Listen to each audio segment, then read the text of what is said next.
আজকে সেশন শুরু করতে পারেন ম্যাম। আচ্ছা, ঠিক আছে।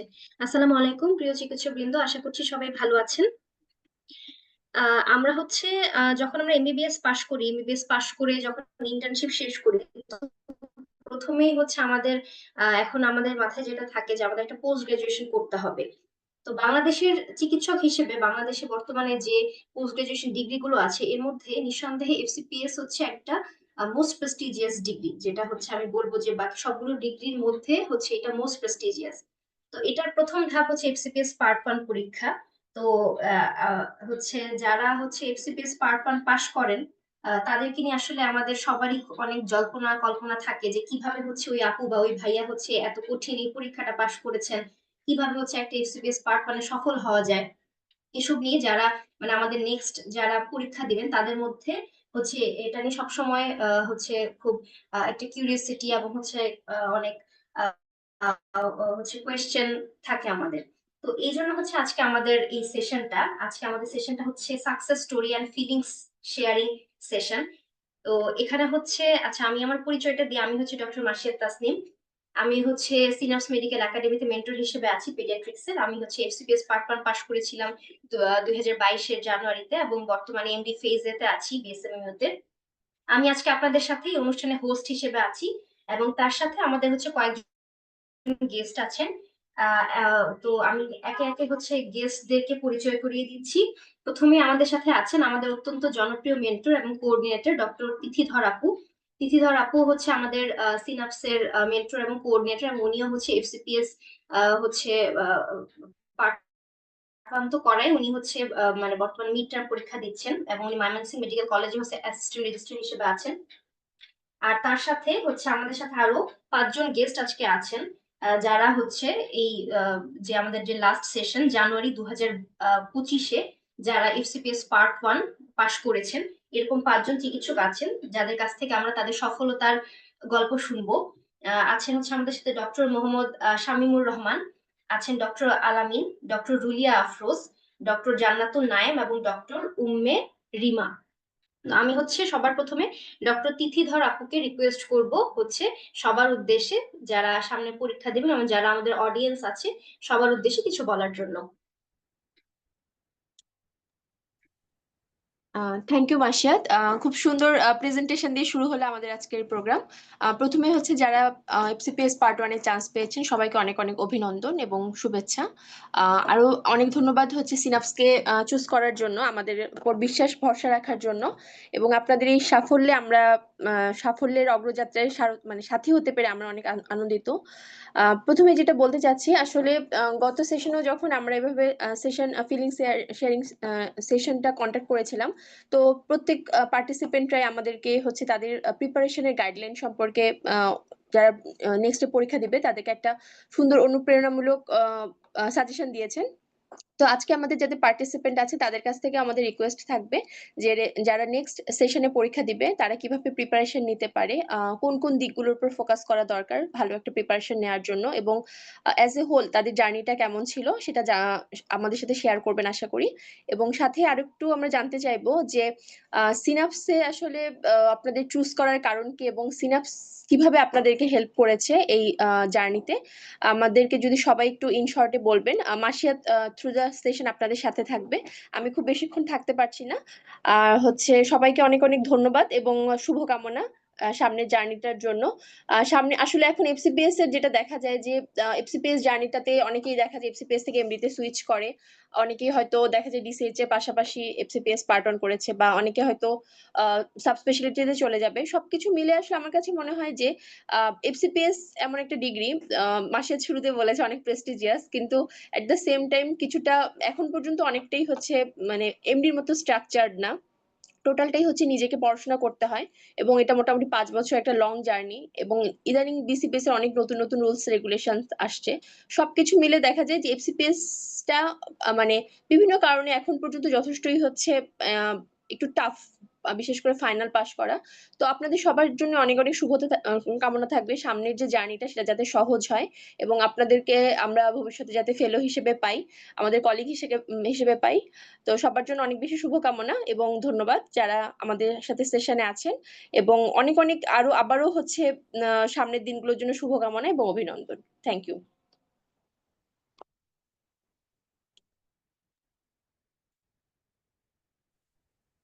মাসিয়া, তুমি কি শুনতে পাচ্ছ ধন্যবাদ আপু? ডক্টর তিথি আপুকে আমাদের সবার উদ্দেশ্যে। হ্যাঁ আপু, আমি শুনতে পাচ্ছি। আচ্ছা, যেখানে আমি ছিলাম, যে ধন্যবাদ ডক্টর তিথি আপুকে আমাদের সবার উদ্দেশ্যে কিছু মূল্যবান কথা বলার জন্য। আম, তো এখন হচ্ছে এ পর্যায়ে আমি হচ্ছে আর সময় ক্ষেপণ না করে আমি হচ্ছে চলে যাব আমাদের যারা আজকের মেইন গেস্ট, আমাদের হচ্ছে এবার যারা সফল হয়েছেন, আমাদের সাথে আছেন 5 জন সফল চিকিৎসক, ওনাদের জার্নিটা আমরা শুনবো। তা আমি সবার প্রথমে হচ্ছে রিকোয়েস্ট করব ডক্টর জান্নাতুল নায়েম আপুকে হচ্ছে কিছু বলার জন্য। আপু কি শুনতে পাচ্ছেন? আসসালামু আলাইকুম আপু। আপু শুনতে পাচ্ছি। হ্যাঁ, ওয়ালাইকুম আসসালাম আপু। প্রথমেই হচ্ছে আপনাকে অনেক অনেক অভিনন্দন, অনেক কংগ্রাচুলেশনস যে আপনি হচ্ছে মানে এত হচ্ছে কঠিন একটা পরীক্ষা হচ্ছে সফলতার সাথে উত্তীর্ণ হয়েছেন। এই জন্য হচ্ছে অনেক অনেক অভিনন্দন। তো হচ্ছে প্রথমে আমি আপনার কাছে জানতে চাইবো আপনার অনুভূতি কি, আহ অনুভূতি কেমন? অনুভূতি অনুভূতি তো আপু অবশ্যই ভালো, আলহামদুলিল্লাহ। কারণ আমি এবার প্রথমবার পরীক্ষা দিয়েছি। তো আশা করতেও ভয় পাচ্ছিলাম যে প্রথমবার পরীক্ষা দিচ্ছি, কেমন কি হবে। তো সেক্ষেত্রে যখন রেজাল্ট পেলাম ওই সময় আমি আহ, আহ, একটু অবাকই হয়ে গেছি যে যাক, মানে উপরওয়ালা আমাকে এটা মানে গ্র্যান্ট করেছেন। এবং ওটার অনুভূতি তো আসলে ভাষায় প্রকাশ করা যাবে না। আমি অনেক খুশি, এবং আমার পরবর্তী আহ পথ চলার জন্য সকলের কাছে দোয়া প্রার্থী। আচ্ছা, তাহলে আপনাকে আরো যে ডাবল আর কি। কংগ্রাচুলেশনস। আসলে এরকম হচ্ছে মানে আসলে কি কয়বারে পাশ করলো সেটা আসলে ব্যাপার না, কিন্তু আসলে এরকম যখন হচ্ছে মানে একদম প্রথমবারই যখন পাশ হয়ে যায় আসলে মানে খুশিটা মনে হয় আরেকটু বেশি হচ্ছে হয়। আমারও হচ্ছে এরকম হয়েছিল, আমিও হচ্ছে যে একদম আমার ফার্স্ট যেবার অ্যাপিয়ার করেছিলাম ওইবারই হচ্ছে পাশ করেছিলাম, এবং আমারও অনেকটা এরকমই ফিলিংস ছিল যে আসলে এক্সপেক্ট করি নাই, কিন্তু আসলে জি আল্লাহর অনেক জি আপু। রহমত হচ্ছে মনে হচ্ছে ব্যাপারটা। আচ্ছা, তো জি এখন আপু। হচ্ছে আপু আপনি আমাদেরকে হচ্ছে আপনার পড়াশোনার স্টাইল, আপনার স্ট্র্যাটেজি এসব নিয়ে বলেন যে আপনি কিভাবে প্রিপারেশন নিয়েছিলেন, এবং আপনি হচ্ছে কি কি অ্যাডভাইস দিতে চান যারা হচ্ছে সামনে আমাদের এক্সামিনি আছেন, তাদের জন্য হচ্ছে ওভারঅল একটা অ্যাডভাইস কি দিবেন? জি আপু। প্রথমত আমি শুরুতেই আসলে আহ, ধন্যবাদ দিতে চাই আমার কোচিং সিনাপস একাডেমিকে। এবং আহ, অবশ্যই হচ্ছে আমি বললাম যে আমি প্রথমবার যেহেতু, তো আমার পুরো গাইডলাইনটা আমি কোচিং থেকে পেয়েছি। প্রথমে শুরু থেকে যদি বলি যে জুলাইতে যখন আমি এমবিবিএস ইন্টার্নশিপ শেষের পরে আমি আসলে বিসিএস এর জন্য পড়ছিলাম। তো বিসিএস আমি মেতে বিসিএস দেই, তারপরে জুনের শেষের দিকে গিয়ে আমি ডিসিশন নিই যে আমি হচ্ছে পেডিয়াট্রিক্স এর পরীক্ষা দিব। এবং জুলাইতে তখন যখন আমি একটা চাকরিতে আছি আপু, আমি আর্মি মেডিকেল কলেজ যশোরে লেকচারার প্যাথোলজিতে আছি। তো একটা চাকরির পাশাপাশি এটা কিভাবে কি করা যায় সে আমি প্রথমত আমার যে মেন্টর, মানে ইন্টার্নশিপের সময় থেকে আমার পেডিতে ক্যারিয়ার করার যে অনুপ্রেরণা যার কাছ থেকে পেয়েছি আমি, তিথিধর দিদি দিদি আছেন। তো দিদি ইন্টার্নশিপের টাইমে আচ্ছা। আমাকে পড়াতেন। আমি দিদির ইউনিটেই ছিলাম, এবং পাশে বসে দিদি আমাদেরকে এই নিউমোনিয়া ব্রঙ্কিওলাইটিস এগুলা দিদির থেকেই আসলে পড়া শুরু করেছি। তো এরপর হচ্ছে আমি দিদির কাছে জিজ্ঞেস করলাম, তারপর সবকিছু মোটামুটি একটু গাইডলাইন বুঝে নিয়ে আপু আসলে জুলাইয়ের যে টাইমটাতে আমাদের যে দেশে পরিস্থিতিটা একটু নেটওয়ার্ক বা এগুলা একটু অফ ছিল, তো ওই সময়টাতে আমার কলেজও বন্ধ ছিল। তো ওই টাইমে আমি আসলে পড়ার মেইন ফ্লোতে আসছি জুলাই আগস্টের দিক থেকে। এরপর অক্টোবরের মধ্যে আমি মোটামুটি কোচিং এর, আমি সব সময় তো আসলে আমি রেকর্ডেড ক্লাসই করেছি। যেটা আমার হয়েছে, লাইভ ক্লাস আমি করতেই পারিনি বা লাইভ এক্সাম গুলোও সব সময় দিতে পারিনি, আমি রেকর্ডেড করেছি। এবং যখন আমি ট্রাই করেছি যে আমার কোচিং এর ক্লাসগুলোর সাথে সাথে ওগুলো শেষ করে যাওয়া যেন আমার পেন্ডিং না পড়ে। তো একটা সপ্তাহে যা যা ক্লাস হয়েছে ওইটা আমি ওই সপ্তাহে না হোক পরের সপ্তাহে কমপ্লিট করার চেষ্টা করেছি। এভাবে অক্টোবরের মধ্যে আমি মোটামুটি কোচিং এর সাথে সমান তালে চলে এসেছি, যে কোচিং যতদূর এগিয়েছে আমি অতদূর পর্যন্ত এগোতে পেরেছি। এরপর যখন মোটামুটি শেষের দিকে চলে আসছে, আমি অক্টোবরের মধ্যে নভেম্বরের মধ্যে একবার সবকিছু পড়ে ফেলতে পেরেছি। ঠিক ওই টাইম থেকে নভেম্বর ডিসেম্বর আমি আসলে আহ, অনেক ডিটেইলে কোনো কিছুই আর পড়িনি। একদম যতটুকু আপুরা ক্লাসে বলেছেন, যতটুকু সাজেশন দিয়েছেন, আমি নভেম্বর ডিসেম্বরে আপু 3বার রিভিশন দিয়েছি। মানে পরীক্ষার আগ পর্যন্ত আমি 3বার রিভিশন দিয়েছি।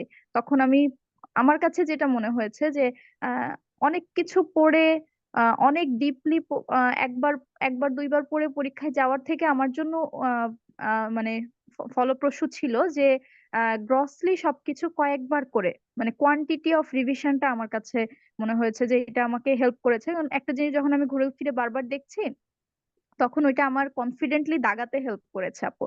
আহ তো সেক্ষেত্রে যেরকম স্টিপল সাইনের একটা এসছে, ওটা আমার বারবার ভুল হয়ে যেত যে স্টিপল সাইন কোনটাতে পাওয়া যায়, থাম্ব সাইন কোনটাতে পাওয়া যায়, গাওয়ার সাইন, মানে সাইন গুলো আমি বারবার করে যখন পড়ছি তখন আমার সাইন গুলো পরীক্ষার হলে যখন এসছে আমার দাগাতে সুবিধা হয়েছে। এর আগে আমি প্রথমবার দ্বিতীয়বার যখন পড়েছি সবসময় আমার প্যাচ লেগে যেত।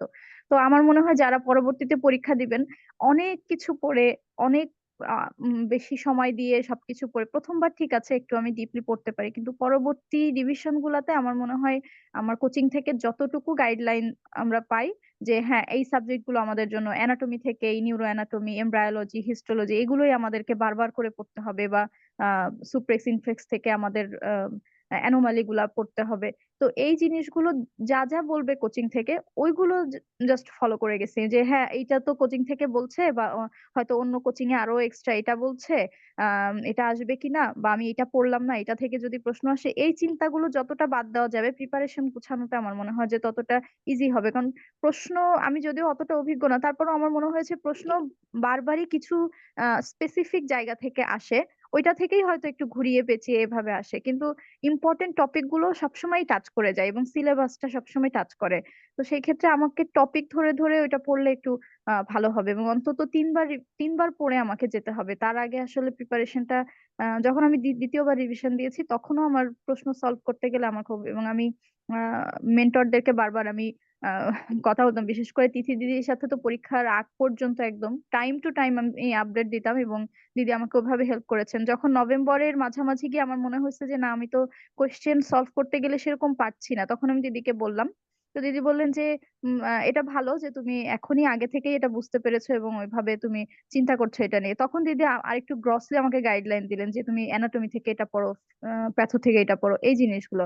আরেকটা বিষয় হচ্ছে, আমি ক্লিনিক্যাল, আমাদের যে আপুরা ক্লাস নিতেন ক্লিনিক্যাল ক্লাসের ব্যাপারে বলবো, এত ভালো ক্লাস। আমি প্রথম প্রথম আমার মনে হতো যে আমি তো মানে আগে জানি না যে বা অন্য কোচিং এ কি হয় বা কোথায় কি হয় আমার ধারণা নেই, তো আমি ভাবছি যে এত ছোট ছোট ক্লাস কেন হচ্ছে ক্লিনিক্যাল, আমি কি পারবো কিনা।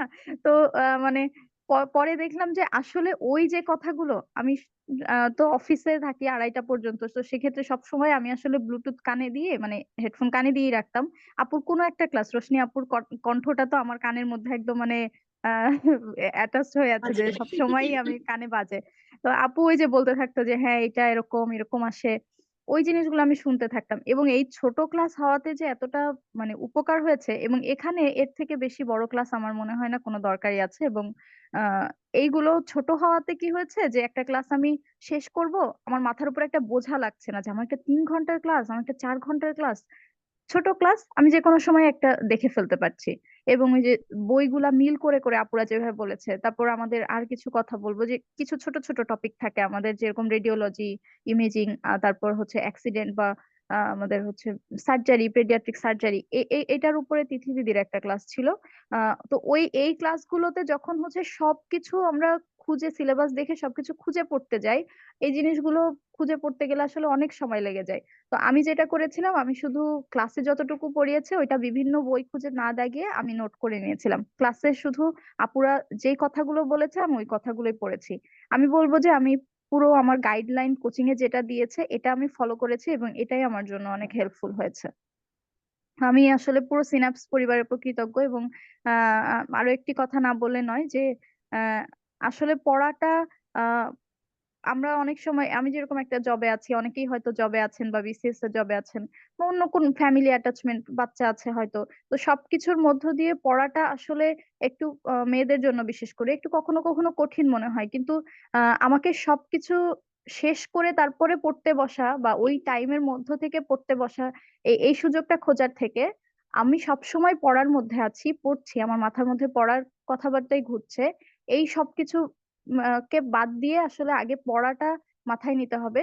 তারপর আমি সবকিছু কিন্তু মোটামুটি এর মধ্যে ব্যালেন্স হয়ে যায়। যেমন আমি একটা কাজ করছি, তার ভিতরে আমি ক্লাসটা একটু ছেড়ে রাখলেও কিন্তু ওই কথাগুলো আমার কানে আসছে, বা এভাবে আর কি। আর আরেকটা কথা হচ্ছে যে আমি ঢাকাতে যেহেতু যেতে পারিনি, লাস্টের দিকে আমি মক টেস্ট গুলো একটু আমি অফলাইনে দিতে চাচ্ছিলাম, যে আমার অনলাইনে পরীক্ষা দিয়ে মনে হচ্ছিল পরীক্ষায় কোশ্চেন পেপার হাতে নিয়ে ভাবে 4 ঘন্টার পরীক্ষা দেওয়াটা ইম্পর্টেন্ট। তো আমি যখনই নজরুল কাজী ভাইকে বলেছি, উনি হচ্ছে কোশ্চেন, যে আমাকে একটু কোশ্চেন গুলো দেওয়ার জন্য, পরে হ্যাঁ ওনারা কোশ্চেন দিয়েছেন, গ্রুপেও কোশ্চেন দিয়েছেন। তো পেরিফেরিতে থেকেও এই কোশ্চেন নিয়ে আমি প্রিন্ট করে পরীক্ষা দিতে পেরেছি। এটা এর জন্য আমি থ্যাঙ্কফুল যে আসলে সিনাপস একাডেমি যতই বলি কম হয়ে যাবে। আমি কৃতজ্ঞ, সবার প্রতি আমি কৃতজ্ঞ। উপরওয়ালার রহমতে, আমার ফ্যামিলি সাপোর্টে আলহামদুলিল্লাহ আমি পাশ করেছি। তো এর পাশাপাশি সিনাপস একাডেমি না থাকলে হয়তো বা আমার জন্য জার্নিটা মানে অনেক অনেক অনেক বেশি কঠিন হয়ে যেত। আমি সবার প্রতি আবারও কৃতজ্ঞতা প্রকাশ করছি এইগুলোই। আর পরবর্তীতে যারা পরীক্ষা দিবেন সকলের জন্য অবশ্যই শুভকামনা। এই আমার কথাগুলো যদি কিছুটা কাজে লেগে থাকে তার জন্য আমি হ্যালো। আচ্ছা, ধন্যবাদ ডক্টর জান্নাতুল নাইম আপুকে। হ্যাঁ, অনেক সুন্দর করে গাইডলাইন দিয়েছেন। আপুর কথাগুলো খুবই ইম্পর্টেন্ট ছিল, কারণ আমরাও কিন্তু সবসময় বলে থাকি যে মানে এফসিপিএস এর ক্ষেত্রে যে কোয়েশ্চেন রিপিট হয়, বা এফসিপিএস এও যে হচ্ছে মানে important topic previous year question solve করার যে গুরুত্বটা, এটা কিন্তু অনেকেই হচ্ছে মানে জানে না বা মানতে চান না। মানে আমাদের মধ্যে একটা কমন কথা প্রচলিত যে রেসিডেন্সিতে খুব রিপিট হয়, রেসিডেন্সিতে সবাই প্রিভিয়াস ইয়ার কোয়েশ্চেন গুলো খুব ভালো করে সলভ করে। কিন্তু আমাদের জন্য যেটা পেডিয়াট্রিক্সে কিন্তু এফসিপিএস পার্ট ওয়ানও হিউজ রিপিট হয়, এবং বিশেষ করে টপিক গুলো হিউজ রিপিট হয়। এজন্য হচ্ছে যেটা জান্নাতুল নাইম আপু বলেছেন যে উনার এই কথাটা আসলে হচ্ছে ইম্পর্টেন্ট, এটা আমরা সবসময় বলি যে আপনি হচ্ছে অনেক বেশি পড়ার চেয়ে যেগুলো ইম্পর্টেন্ট, যে মানে যে প্যাটার্নে কোয়েশ্চেন গুলো আসছে ওগুলি হচ্ছে গিয়ে যদি বারবার করে পড়া হয় সেটাই আলটিমেটলি আসলে বেশি ফ্রুটফুল হয়। তো আচ্ছা, ধন্যবাদ জান্নাতুল নাইম আপুকে। এখন হচ্ছে আমি আমাদের আরেকজনকে ডেকে নিব, ডক্টর হচ্ছে মোহাম্মদ শামীমুর রহমান ভাইয়া। ভাই কি শুনতে পাচ্ছেন? জি আপু, আসসালামু আলাইকুম। আমি শুনতে পাচ্ছি। হ্যাঁ, ওয়ালাইকুম আসসালাম ভাইয়া। আপনাকেও হচ্ছে প্রথমে অনেক অনেক অভিনন্দন, অনেক অনেক কংগ্রেচুলেশনস হচ্ছে সফলতার থ্যাংক সাথে ইউ। এফসিপিএস পার্ট 1 উত্তীর্ণ হওয়ার জন্য। এখন হচ্ছে আপনার কাছেও হচ্ছে আমার সেম কোয়েশ্চেন, আপনি হচ্ছে আপনার জার্নিটা একটু আমাদের সাথে শেয়ার করবেন। জি, প্রথমেই আমি সবাইকে শুভেচ্ছা জানাচ্ছি এবং অভিনন্দন জানাচ্ছি আমার সাথে যারা উপস্থিত আছেন, যে আপনার সফলতার সাথে এফসিবিএস পার্ট 1 জানুয়ারি পাস করেছেন। তো আমার জার্নির কথা যদি বলি, আসলে আমি ঢাকা মেডিকেল কলেজের 14-15 সেশন, মানে হচ্ছে আমরা 2019 সালে পরীক্ষা দিই এবং 20 সালে পাশ করি। তো আমাদের 21 সালে হচ্ছে ইন্টার্নি শেষ হয়, এবং লাকিলি আমরা হচ্ছে ইন্টার্নি শেষ হওয়ার পরেই আমাদের ব্যাচ যারা, আমরা হচ্ছে এই 42nd বিসিএসটা পেয়ে যাই। তো আমি আসলে এই ইন্টার্নশিপ শেষ করে ওই বিসিএস এ জয়েন করি এবং পেরিফেরিতে চলে আসি। তো পেরিফেরিতে চলে আসার পরে যা হয়, তো আমার পোস্টিং হলো হচ্ছে, মানে এক একজনের পোস্টিংটা তো আসলে র্যান্ডম ভাবে হয়। তো আমার পোস্টিং হলো হচ্ছে সদর হাসপাতালের ইমার্জেন্সিতে। এখন সদর হাসপাতালের ইমার্জেন্সি সম্পর্কে যাদের ধারণা আছে তারা জানবেন যে এটা আসলে খুবই রাশের জায়গা। আসলে এই সময় এত বেশি হেক্টিক ডিউটি থাকে যে একটা ডিউটি করে যাওয়ার পরে আসলে পড়ার এনার্জি হয়ে থাকে না। আর এখানে তারপর সাথে পোস্টমর্টেম থাকে, মেডিকো লিগ্যাল ব্যাপার স্যাপার থাকে, অনেক সার্টিফিকেট দেওয়ার ব্যাপার থাকে। তারপর অনেক সময় কোর্টে দেখা যায় যে সাক্ষী দিতে যাওয়া লাগে, মানে আরো সাথে অন্যান্য অনেক কাজ থাকে। তো দেখা যায় যে সব মিলে আসলে পড়ার টাইম ওরকম হয় না, মানে চাইলে বের করা যায় কিন্তু একটু কঠিন। তো যেটা হলো যে প্রথমে এসে তো আমি ভাবলাম যে আসলে এখন যেহেতু এত হেক্টিক ডিউটি, তাহলে একটু পড়ার দিকটা হালকা একটু রিল্যাক্স রাখি।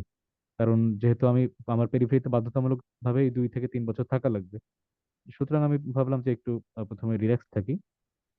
তো তারপরে যেটা হলো যে আমার পেরিফেরিতে এভাবে 1 বছর 2 বছর হয়ে গেল। তো তখন মনে হলো যে আসলে এখন তো যাওয়া উচিত। তো সেজন্য তো করলাম কি, তখন আমি গত বছর আমার আসলে এফসিপিএস এর সাথে সিনেপসের জার্নি শুরু তা না, আমার আসলে জার্নি শুরু হলো আগের থেকে, রেসিডেন্সি থেকে। তো আমি করলাম কি, গত বছর মানে 2024 সালে সিনেপসের যে মানে খুবই ফেমাস এবং খুবই স্ট্রাকচার্ড একটা ব্যাচ আছে রেসিডেন্সির জন্য, residency intensive care long batch. তো ওটাতে গত বছর আমি ভর্তি হই জানুয়ারিতে। ভর্তি হওয়ার পরে আসলে ওখানে আমি রেগুলার প্রথমে ক্লাস করেছিলাম বেশ কয়েকটি।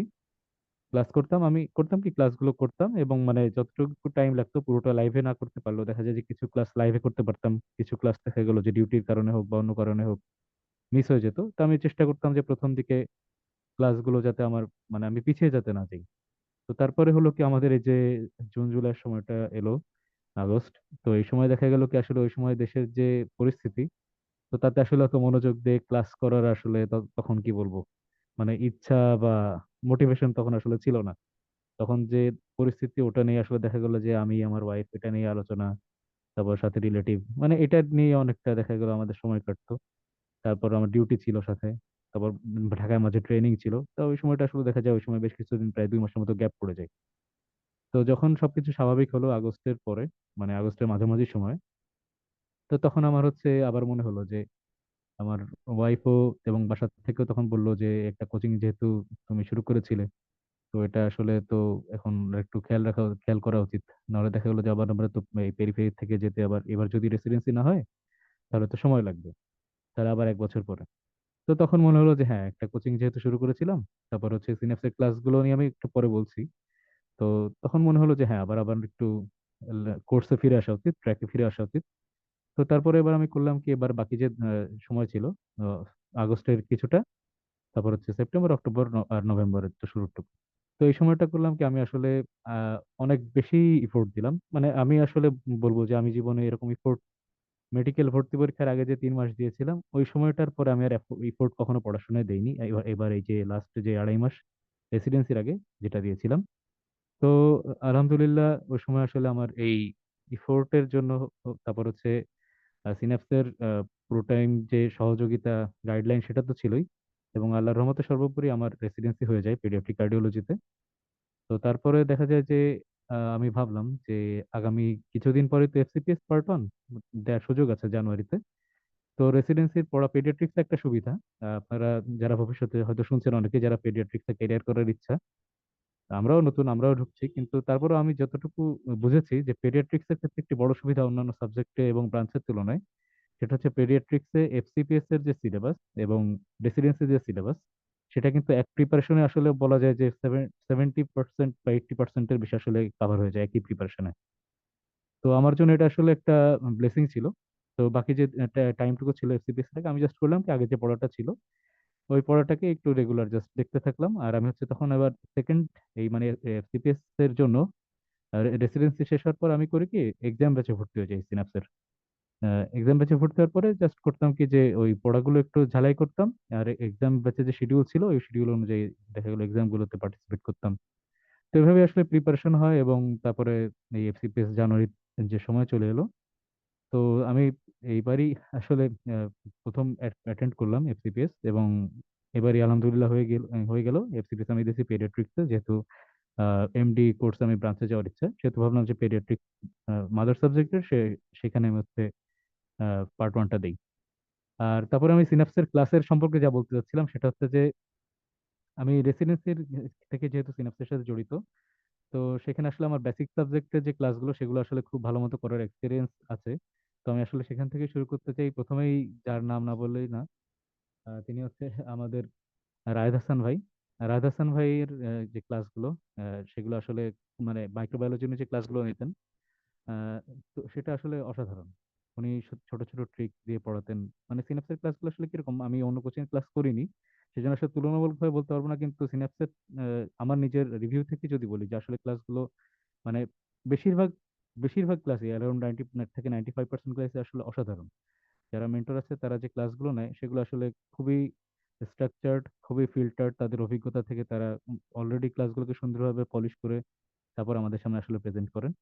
এবং দেখা যায় যে আমরা যদি কোনো কোয়েরি তাদের সামনে রাখি, তারা 90 থেকে 95%ই উত্তর তখনই দিয়ে দেন, আর যেগুলো তারা দেখা যায় যে কোনোভাবে হয়তো ক্লিয়ার করতে আমাদেরকে বোঝাতে পারছে না সেটা তারা আমাদেরকে পরে কিন্তু বুঝিয়ে দেন। এবং ক্লাসের পরে তারা আমাদেরকে ওই ক্লাসের যে স্লাইড গুলো ওগুলো প্রোভাইড করতেন। তারপর দাগানো যে বইয়ের যে পাতাগুলো ছিল ওগুলো আমাদেরকে লেকচার শিটের পাতাগুলো প্রোভাইড করতেন। আমরা সেখান থেকে কিন্তু যদি মিস করে যেতাম ক্লাসে সেখান থেকে দাগিয়ে নিতে পারতাম। তো আসলে এই সব মিলে আর ক্লাসের ডেপথও খুবই সুন্দর ছিল। তারা প্রত্যেকটা টপিক খুবই সুন্দরভাবে বোঝাতো। আরো আমার মেনশন করাই লাগবে যে আমাদের আহসান আব্দুল্লাহ ভাই উনি যে অ্যানাটমি ক্লাসগুলো নিতেন, মানে সেগুলো এক কথায় অসাধারণ। তারপরে পলাশ ভাই, মানে অসাধারণ প্রত্যেকের ক্লাস। আমি প্রত্যেকের নাম মেনশন করে বলতে পারছি না, সেজন্য আমি আসলে তাদের কাছে দুঃখিত। কিন্তু তারপরে আসলে আমার ওই ক্লাসের যে প্রিপারেশন হয়ে যায়, মানে ওই সময় লেকচার শিট যেভাবে দাগানো হয়ে যায়, পড়া হয়ে যায়, তখন আসলে আমার ওইটাই এই এফসিপিএস পার্ট ওয়ান এর জন্য এসে আমার কি বলা যায়, ওটাই ছিল সম্বল। আর আমার পড়ার স্টাইলের ক্ষেত্রে যদি বলি, তাহলে হচ্ছে এক একজনের পড়ার স্টাইল অবশ্যই এক এক রকম। আর আমার পড়ার স্টাইল হচ্ছে, আমি প্রথম যে পড়াটা দিই, মানে আমি প্রথম হচ্ছে ক্লাস করি, লেকচার শিট বা যে ম্যাটেরিয়ালস গুলো আছে সবগুলো গুছিয়ে নেই, একটা নিজের মতো রুটিন তৈরি করে নেই, অথবা যে রুটিনটা সিনাপস থেকে প্রোভাইড করা ছিল ওইটাই আসলে ফলো করতাম। তো প্রথম হচ্ছে ওই রুটিন অনুযায়ী আমি করতাম কি, আমার একটা টপিক কিভাবে শুরু হতো, প্রথম হচ্ছে ওই ক্লাসটা দিয়ে আমার টপিকটা শুরু হতো, ওই টপিকের সাথে পরিচয়। তাহলে আগে যে মেডিকেল লাইফে পড়েছি ওটা আলাদা জিনিস, কিন্তু এবারে কথা বলছি। তো ওই টপিক যখন আমি ক্লাসটা করতাম, তখন আমি ক্লাসের চেষ্টা করতাম যে যদি রেকর্ডেড ক্লাস করি ওটা থামিয়ে পজ করে, তারপর হচ্ছে মানে যাতে পিছিয়ে না যাই, ক্লাসটা পুরোটা করতাম, আর লেকচার সেটা আমি তখন হচ্ছে হাইলাইট করতাম বা দাগাতাম, কলম দিয়ে হোক পেন্সিল দিয়ে হোক। তো তারপরে দেখা যেত যে আমি এবার ওই ক্লাসটা শেষ হয়ে গেলে তারপরে এবার হচ্ছে একটু গ্যাপ নিতাম, রেস্ট নিয়ে দেখা গেলো তার পরের দিন থেকে অল্প অল্প করে ওই টপিকটা আমি হচ্ছে কমপ্লিট করতাম, পড়ার চেষ্টা করতাম। তখন দেখা গেলো যে পড়া যদি হয়ে যেত, পড়া কমপ্লিট হয়ে যাওয়ার পরে আমি প্রথমটা হচ্ছে খুব ইনডেপথ পড়তাম যতটুকু পারি। সিনাপসের লেকচার শিটগুলো এদিক থেকে সুবিধা যে এটা আসলে পুরোটা পড়া পড়া সহজ। আমি অন্য দু একটি কোচিং লেকচার শিট দেখেছি, সেখানে আসলে আমি দেখেছি, মানে এটা আমার মতামত পুরোপুরি, অনেকের হয়তো অন্যরকম ভালো লাগবে, কিন্তু আমি দেখেছি সেটা আসলে অনেক সময় দেখা যায় যে অনেক বড়, এবং পরীক্ষার আগে পড়তে গেলে আসলে অনেক সমস্যা হয়। কিন্তু সেদিক থেকে সিনাপসের লেকচার শিট গুলো যে ভালো দিকটা বলবো সবচেয়ে, সেটা হচ্ছে যে এটি কনসাইজ এবং পরীক্ষার আগে রিভিশন দিতে সুবিধা। মানে একটু তুলনামূলক দেখা যায় জিনিসগুলো জিস্ট সামারি যেগুলো ঠিক লাগবে ওই জিনিসগুলো আসলে বেশি দেওয়া। তো সেজন্য দেখা গেল যে আমার এইরকম প্রিপারেশন নিতে অনেক সুবিধা হয়। যে লেকচার শিট গুলো থেকে আমি যে দাগানো টপিক গুলো সেগুলো প্রথমে আমি যেটা বলছিলাম যে প্রথমে আমি হচ্ছে ইন ডেপথ একটা পড়া দিতাম। মানে বেশ ভালো মতো পড়তাম। তারপরে দেখা যায় যে এটা একটু টাইম বেশি লাগতো। কিন্তু এই জিনিসটা দেখা গেল যে আমার মানে আত্মস্থ হতো বেশি। তো তারপরে সেজন্য দেখা যায় এইরকম একবার হয়ে গেলে তারপর আমি এবার কোয়েশ্চেন সলভ এর দিকে চলে যান। কোয়েশ্চেন সলভ করতাম কিরকম? ১ম হচ্ছে আমি এমসিকিউ এর জন্য সলভ করতাম, আমাদের কিওয়ার্ড সলভ করতাম। তারপর হচ্ছে এসবিএ পার্ল সলভ করতাম এসবিএ এর জন্য।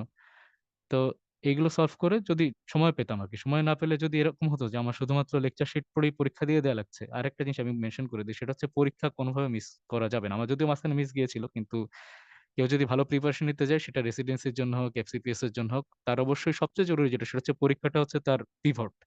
পিভট বলতে কি একটা টপিক থেকে আরেকটা টপিকের আ যে স্পেস সেটা হচ্ছে একটা পরীক্ষা থেকে আরেকটা পরীক্ষা।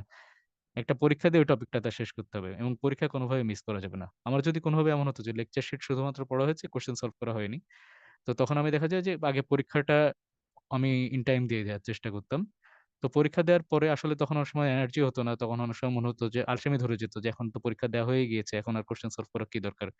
তো তখনও যতটুকু পারতাম ওই যে এসবিএ এর জন্য যে কোয়েশ্চেন গুলো এসবিএ যেগুলো কিওয়ার্ড, তারপর হচ্ছে মানে কিওয়ার্ড সলভ করতাম, এসবিএ পার্ট সলভ করতাম। তারপর চেষ্টা করতাম যতটুকু পারা যায়। তো এভাবে করে আসলে আমার ওই যে যা বলছিলাম সেটা হচ্ছে রেসিডেন্সির জন্য বেশ ভালো একটা প্রিপারেশনই হয়েছিল। তা ওইটা থেকে পরবর্তীতে জাস্ট আমি আ এফসিপিএস এর জন্য রেগুলার ধরে রেখেছি।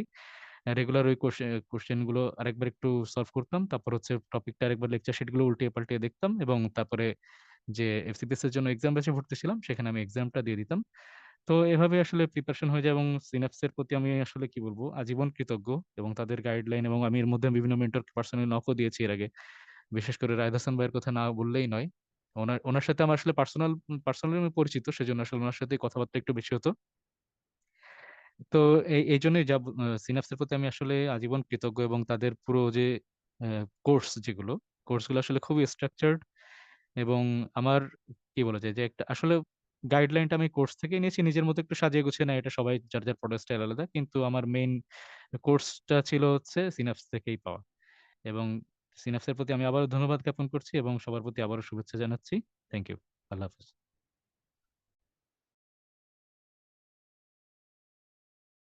ধন্যবাদ ডক্টর শামীমুর রহমান ভাইয়াকে। অত্যন্ত সুন্দরভাবে হচ্ছে উনার পড়াশোনার স্টাইল, উনার হচ্ছে ওভারঅল জার্নিটা হচ্ছে উনি খুব সুন্দর করে তুলে ধরেছেন। তো ভাইয়াও খুব ইম্পর্টেন্ট কথা বলেছেন যে পরীক্ষা আসলে মিস দেয়া যাবে না। কারণ হচ্ছে পরীক্ষা মিস দিলে হচ্ছে আপনি আপনার পড়ার মানে লেভেলটা আসলে বুঝতে পারবেন না। আপনার ভুলগুলো কোথায় হচ্ছে। এটা হচ্ছে পরীক্ষা না দিলে কখনো হচ্ছে বের হয়ে আসে না। এইজন্য হচ্ছে এরকম কম্পিটিটিভ এক্সাম গুলোতে, সেটা হোক রেসিডেন্সি হোক এফসিপিএস, কিংবা হচ্ছে ইভেন MRCPCH, মানে যে কোনো এই ধরনের কম্পিটিটিভ এক্সাম গুলোতে আসলে রেগুলার এক্সাম দেওয়ার কোনো বিকল্প নাই। এটা দিতেই হবে, রেগুলার এক্সাম দেয়া, তারপর হচ্ছে প্রিভিয়াস ইয়ার কোয়েশ্চেন সলভ করা, এগুলো হচ্ছে একদম মাস্ট টু ডু। এই কাজগুলো আমাদের করতেই হবে যদি আমরা সাকসেসফুল হতে চাই। তা আমি হচ্ছে এখন রিকোয়েস্ট করব ডক্টর রুলিয়া আফরোজ আপুকে, হচ্ছে উনার হচ্ছে পড়াশোনার স্টাইল, উনার সাকসেস স্টোরিটা আমাদের সবার সাথে শেয়ার করার জন্য। আপু কি শুনতে পাচ্ছেন? শোনা যাচ্ছে? আপু আপনার কথা অনেক আস্তে শোনা যাচ্ছে, আপনি একটু ভলিউমটা বাড়াতে হবে। শোনা যাচ্ছে? না, ওরকম হ্যালো, মানে শোনা যাচ্ছে না। হ্যালো, একটু ভলিউমটা মানে বাড়াতে হবে। হ্যালো, হ্যাঁ আমি ডাক্তার রুলিয়া আফরোজ বলছি। হ্যাঁ, এখন শোনা যাচ্ছে আপু। হ্যাঁ, আপনি হচ্ছে সিনাপসের কোন ব্যাচে ছিলেন, প্লাস হচ্ছে ওভারঅল হচ্ছে আপনার যে সাকসেস জার্নিটা, আপনার এফসিপিএস প্ল্যাটফর্ম জার্নিটা, এটা যদি হচ্ছে আপনি আমাদের সাথে শেয়ার করেন। অনেক ধন্যবাদ। আমি আসলে প্রথমেই সিনাপস পরিবারের প্রতি আমার মানে আন্তরিক কৃতজ্ঞতা জানাচ্ছি। আমি সিনাপসের লং ব্যাচের অ্যাডমিশন হয়েছিলাম। প্রথমত আমি এটা বলি যে আমি আসলে 2023 সালে ডিসিএইচ পাশ করি। তো তারপরে আমার একটা গ্যাপ থাকে, তো আমি ভাবছিলাম যে আমি আসলে এফসিপিএস দিব। আহ তো তখন থেকে ভাবার পরে এখন কোন কোচিং এ যাব এটা নিয়ে যখন একটু চিন্তা ভাবনা করা শুরু করলাম, তখন দু একজনের সঙ্গে কথা বলে পরে আমি নিজে চুজ করলাম যে না, সিনাপসের এটা আমার পছন্দ হয়েছে। এটাতেই আমি ভর্তি হব এবং তাদের গাইডলাইন ফলো করব। তার কারণ হচ্ছে আমি যেহেতু জেনারেল হাসপাতাল খুলনাতে আছি এবং আমি পেডিতে কাজ করি, সো আমার ওয়ার্কলোড এত বেশি এবং অন্যান্য সবকিছু মিলিয়ে মানে রেগুলারলি ক্লাস করা আমার পক্ষে সম্ভব ছিল না। আর আমি যেহেতু ডিসিএইচ করা, তো আমার ওই সময় থেকে আমার যে উইক পয়েন্ট, যেমন আমার মনে হয়েছে যে বেসিক যে জিনিসটা, এটা যদি আমি ক্লিয়ার করে না গেলে আমি মানে যেটা এফসিপিএস এর যে অ্যানাটমিক্যাল বিশেষ করে যে কোশ্চেন গুলি, এগুলো আমি ওইভাবে ভালোভাবে চিন্তা করে অ্যান্সার দিতে পারবো না। এই সবকিছু ভেবেই আমি সিনাপসের লং ব্যাচটাতে ভর্তি হই, কারণ মানে তাদের কারিকুলাম এবং কোর্স প্ল্যানটা আমার খুব পছন্দ হয়। তো ওই সময় আসলে আমি যখন অ্যাডমিট হই, দেশের একটা উত্তাল পরিস্থিতি ছিল জুলাই মাসে। তো যাই হোক, সার্বিক পরিস্থিতির পরে সবকিছু আমি মোটামুটি ক্লাস করা শুরু করি। আম, আমি আসলে মানে কখনোই লাইভ ক্লাসে মানে অংশ নিতে পারিনি। এটা তো আমার একটু মনে মনে খারাপ লাগতো যে আসলে আমি কখনো ইন্টারাকশন কিংবা কোনো কিছু এইটাতে আমি মানে পার্টিসিপেট করতে পারি নাই। তো যাই হোক, আমি রেকর্ডেড ক্লাসগুলো করতাম। আর বেসিক্যালি আমার অ্যানাটমিটা খুব বেশি একটু মানে রীতিমতো আতঙ্কেরই ব্যাপার ছিল। তো অ্যানাটমির ক্লাসগুলো আমার খুবই ভালো লেগেছে। বিশেষ করে আমি ডাক্তার আহসান আব্দুল্লাহর কথা বলবো, উনি যেভাবে আসলে ক্লাস নিয়েছেন, এটা আমার অনেক জিনিস দেখা যাচ্ছে যে পরবর্তীতে ক্লিনিক্যাল পড়ার সময় জিনিসগুলা ক্লিয়ার হয়ে গেছে এবং নিজের কাছেও পড়ে ভালো লেগেছে। তো আমি এই জন্য পার্টিকুলারলি ওনার নামটা মেনশন করলাম।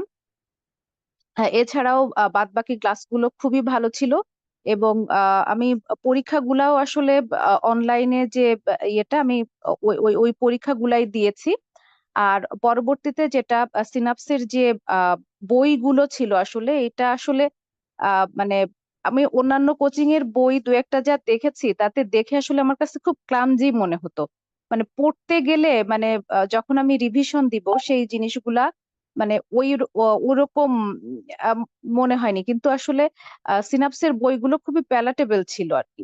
আর যে পেডিয়াট্রিক্স এর এবং শেষের দিকে যে মাস্টার বুক গুলা ছিল, বিশেষ করে প্রিভিয়াস কোশ্চেন, তো এই এই কোশ্চেন গুলা সলভ করার মানে এটাও আমাকে ভীষণ ভাবে হেল্প করছে। তো যাই হোক, আমার অন্যদের কথা আসলে আমি শুনলাম, তো তাদের জার্নি আর আমার জার্নি আসলে সিমিলার না, কিন্তু সিনাপসের কোর্স প্ল্যান এবং সবকিছু তাদের গাইডলাইন আসলে আমাকে খুবই হেল্প করছে। তো আসলে স্রষ্টার কথা তো অবশ্যই স্মরণ করতে হয় প্রথমে। এছাড়া আমার ফ্যামিলির সাপোর্ট, সবার একটা সাপোর্ট ছিল, কিন্তু আমার এই পথ চলার সঙ্গী ছিল আসলে সিনাপস। তো আমি সিনাপসের প্রতি আন্তরিক কৃতজ্ঞতা প্রকাশ করছি। আমি অন্যদের মতো এত সুন্দর করে আসলে আমার পড়ার প্ল্যানটা এভাবে বলতে পারলাম না, এই জন্য আমি আন্তরিকভাবে দুঃখ প্রকাশ করছি। এবং পরবর্তীতে যারা পেডিয়াট্রিক্সে আসবেন, আমি তাদের উদ্দেশ্যে এটা বলতে চাই যে যারা আসলে এমবিবিএস পাশ করে দেন একটা কোর্সের প্ল্যান করেন, বিশেষ করে এফসিপিএস এ আসবেন, তাদের জন্য বেসিক জিনিসগুলা তাদের জন্য হয়তো বা সোজা হয়, কিন্তু ক্লিনিক্যাল যে জিনিসগুলা, কারণ এই কোশ্চেন গুলা বেসিক্যালি দেখা যায় আবিদ মোল্লা স্যারের বই এবং এমআর খান স্যারের বই থেকে আসে। তো এই জন্য সিনাপসের যে ক্লিনিক্যাল ক্লাসগুলা ছিল, ওইখানে যে আপু ক্লাস নিয়েছেন, আসলে উনি এত সুন্দর করে ইজিলি এই ক্লাসগুলা নিয়েছেন, যেটা আসলে এমবিবিএস লেভেলে হয়তো বা ওই ক্লাসগুলো ওইভাবে নিলেও আসলে মাথার উপর দিয়ে চলে গিয়েছে, বাট এই সিনাপসের এই ক্লাসগুলো খুবই ইফেক্টিভ ছিল। সো যারা বিগিনার এবং যারা শুরু করবেন তাদের জন্য এই ক্লিনিক্যাল ক্লাসগুলো, বেসিকের পাশাপাশি ক্লিনিক্যাল ক্লাসটাও খুব ইফেক্টিভ। যদিও এখানে আমাকে খুব বেশি এফোর্ট দিতে হয় নাই, আমি বেসিকের উপরই সবসময় বেশি ফোকাস করেছি। তো এই জন্য আমি বলবো যে আসলে সিনাপস আমাদের এই আহ, কঠিন যাত্রাপথের আমি তরি বলবো, এই তরিতে ভেসেই আসলে এত বড় দরিয়া পার হওয়া গেছে। তো সবার প্রতি আমি আমার আন্তরিক কৃতজ্ঞতা প্রকাশ করছি। থ্যাংক ইউ আপু। ধন্যবাদ ডক্টর রুলিয়া আফরোজ আপুকে। সুন্দরভাবে গুছিয়ে উনি ওনার এক্সপেরিয়েন্স শেয়ার করেছেন। আমাদের সাথে আরেকজন আছেন, আলামিন ভাই মনে হয় জয়েন করেন নাই, না? আলামিন ভাইকে আমি দেখতে পাচ্ছি না অনলাইনে। জি, আমি আছি এখন। আসসালামু আলাইকুম। আচ্ছা, ভাইয়া জয়েন করেছেন, আচ্ছা ঠিক আছে, তাহলে তো খুবই ভালো। তো ভাইয়াকে আচ্ছা, ভাইয়াকেও প্রথমে অনেক কংগ্রাচুলেশনস, অনেক অনেক অভিনন্দন। অভিনন্দন যে এফসিপিএস জি, পার্ট 1 থ্যাংক পাশ ইউ। করার জন্য। তো ভাইয়ার কাছে আমি প্রথমে একটা জিনিস জানতে চাইবো যে পেডিয়াট্রিক্স কেন চুজ করলেন, হোয়াই পেডিয়াট্রিক্স? প্রথমে আমি এটা জানতে চাইবো, এবং এটার পরে পরবর্তীতে আমাদের মানে বাকি আহ, নতুন স্টুডেন্ট বা নতুন যারা বিগিনার তাদের জন্য তো অবশ্যই আপনার পুরো যে আপনার পুরো জার্নিটা শেয়ার করবেন। তবে তার আগে আমি জানতে চাই যে কেন আসলে পেডিয়াট্রিক্সে কেন আসা? অ্যাকচুয়ালি পেডিয়াট্রিক্স চুজ করাটা অনেক ডিফিকাল্ট ছিল। আসলে যখন আমি ইন্টার্নশিপ করি আমি দেখতেছি যে যেদিকে যাই, যেই ওয়ার্ডে যাই, মানে রোগীর প্রতি একটা সব ক্ষেত্রেই ভালো, মানে ভালো লাগা কাজ করতো। শুরুতে মেডিসিন করেছিলাম, এই জন্য মেডিসিন ভালো লাগতেছে। তারপর আবার মেডিসিন শেষে আমাদের মেডিকেলে একটু পেডিয়াট্রিক্স প্লেসমেন্ট যখন আসে, তখন পেডিয়াট্রিক্স ভালো লাগা শুরু করতেছিল। কিন্তু তখন যারা আমাদের সিনিয়র ছিলেন, বিশেষ করে মেডিকেল অফিসার বা সিএ যারা ছিল, ওনাদের সাথে কথা বলে বুঝতে পারলাম যে পেডিয়াট্রিক্সে ক্যারিয়ার করাটা একটু কঠিন, বিশেষ করে জুনিয়র ডাক্তারদের জন্য। তবে যেহেতু ভালো লাগা কাজ করতেছিল, শুরুর দিকে খুব ভয়ে ছিলাম, চান্স নিতে হবে কিনা বা এরকম একটা দ্বিধাদ্বন্দ্বে ছিলাম। তার পরবর্তীতে আবার লাস্ট মুহূর্তে কেন যেন এসে এদিকেই, মানে ভালো লাগা থেকে মূলত চলে আসে আর কি। আর বাকি তার তো রিজিকের মালিক আল্লাহ, যতটুকু থাকে সম্ভব ততটুকু নিজে হয়তো আগে যেতে পারি কিনা অতটুকু থাকবে আর কি। তো ওই সুবাদেই আসলে পেটের কিছুর দিকে আসা। আচ্ছা, ধন্যবাদ। তো ভাইয়ার আসলে আসলে কথা এটাই যে প্রথমে তো আমাদের একটা আগ্রহ থাকে, তারপর আসলে রিজিকের মালিক আল্লাহ, যেখানে যা রিজিক লেখা আছে অটোমেটিক মানে সেখানেই আমরা যাব। তো এখন আমি জানতে চাইবো যে আপনি কিভাবে পড়েছিলেন, কতদিন ধরে, মানে কতদিন ব্যাপী আপনার প্রিপারেশনটা ছিল, এবং সিনাপস আপনাকে কিভাবে হেল্প করেছে, এবং তার পাশাপাশি যদি সিনাপসের জন্য আপনার কোনো মানে পরামর্শ থাকে সেটা আপনি দিতে পারেন। জি, আসলে আমি অ্যাকচুয়ালি এখানে যারা আছেন সবাই হয়তো মনে হচ্ছে আমার সিনিয়র, বা সবাই যারা পাস করছে তাদেরকে আমিও কংগ্রেচুলেশন জানাতে চাই, এবং সিনাপস একাডেমিকেও আমি ধন্যবাদ জানাতে চাই, এবং আমি আসলে খুবই কৃতজ্ঞতা প্রকাশ করছি সিনাপসের প্রতি। আমার জার্নিটা অ্যাকচুয়ালি খুব বেশি দিনের না। আমি আমার ইন্টার্নশিপ শেষ হয়েছে গত 23 সালের অক্টোবরের দিকে। তখনও কোনো কোচিং বা কিছুতে জয়েন করা হয় নাই। এতে কক্সবাজার মেডিকেল থেকে ইন্টার্নশিপ শেষ করা হয়েছিল। তারপর কিছু হ্যাপ ডিউটি যেটা সবাই মোটামুটি করে, তো ওই রকমই ছিলাম। তারপর মাঝখানে আবার 46 বিসিএস এর প্রিলিমিনারির জন্য করছিলাম। তো দেখা গেছে তো ওইটাও হয় নাই। তো একটু ডিপ্রেশনে ছিলাম, কি করব।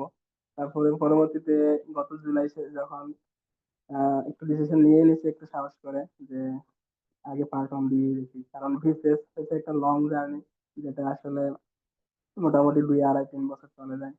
তো আর স্পেশাল বিসিএস আমাদের পাওয়া বা ওইরকম আসবে কিনা জানি না। তো এই জন্য একটু মানে সাহস করে, বা সিনিয়রও বলতেছে ভর্তি হওয়ার জন্য, মানে কিছু একটা করার জন্য। তো সিনাপসকেই পরবর্তীতে বেছে নিলাম। আর আসলে যেহেতু আমি পেরিফেরিতে আছি, আমি প্রথমে সন্দিহান ছিলাম যে আসলে সবগুলা ক্লাস কমপ্লিট করতে পারবো কিনা, বা এই জন্য মানে অনেকটা সন্দেহ ছিল। তো শুরুর দিকে আমি অনেক ক্লাসে আসলে লাইভ ক্লাস করতে পারি নাই। লাইভ ক্লাস আমি রেকর্ডেড ক্লাস গুলাই করতাম। রেকর্ডেড ক্লাসগুলো আসলে করে প্রথম 1 মাস 1.5 মাস আমি আসলে রেগুলার পরীক্ষাগুলো দিতে পারিনি। মানে যেহেতু ডিউটি ছিল কিছু, সব মিলে একটু পড়াশোনা তখন গতি ছিল না। আহ, কিন্তু পরবর্তীতে লাস্টের 2-2.5 মাস একটু মোটামুটি আলহামদুলিল্লাহ মানে পড়াশোনা একটা গতি খুব ভালো পাইছিলাম। তখন রেগুলার ক্লাসগুলো করতাম, সাথে আগের ক্লাসগুলো একটু রেকর্ডেড ভিডিওগুলো দেখে সাথে সাথে আহ, এই আগের এক্সাম গুলো তো সিনাপসের ওয়েবসাইটে দেওয়া থাকতো, ওইগুলা আমি দেওয়ার চেষ্টা করতাম। তো ওইগুলোতে আসলে তখনও ভালো নাম্বার আসতো না। তো পরবর্তীতে কিছু ভিডিও, যেহেতু ভিডিও গুলো আছে ওইগুলা 2 বারও দেখতাম আর কি। তো আহ, শুরুর দিকে আমার বেসিক সাবজেক্টের দিকে অ্যানাটমি, হিস্টোলজি এগুলো খুব ভয় লাগতো, এমব্রায়োলজি এগুলো খুব ভয় লাগতো। কিন্তু সিনাপসের ভাইয়ারা আসলে, ভাই নাম বলতে পারতেছি না, মানে ভাইয়ারা খুব ভালোভাবে বোঝায়, যেটা ভিজুয়ালাইজ হয় মানে অনেকটা। আমি যদি বই নাও খুলি, মানে বিশেষ করে নিটার বা অন্য কিছু নাও খুলি, ক্লাসগুলো করার পরে আমার একটা ভিজুয়ালাইজ একটা যে মেমোরি বা ওইরকম একটা তৈরি করে দেয় আর কি। যদিও পরবর্তীতে দেখলে জিনিসটা ক্লিয়ার হয়ে যেত। এটা আসলে খুব কাজে দিয়েছে। আর পেডিয়াট্রিক্স, আমি তো অ্যাকচুয়ালি এফসিএস লং বেসে পড়তেছিলাম। তো ওইখানে পেডিয়াট্রিক্স ফেসবুক গ্রুপে আছে, ওইখানেও ভাইয়েরা আবার পিডিএফ গুলো আপলোড দিত।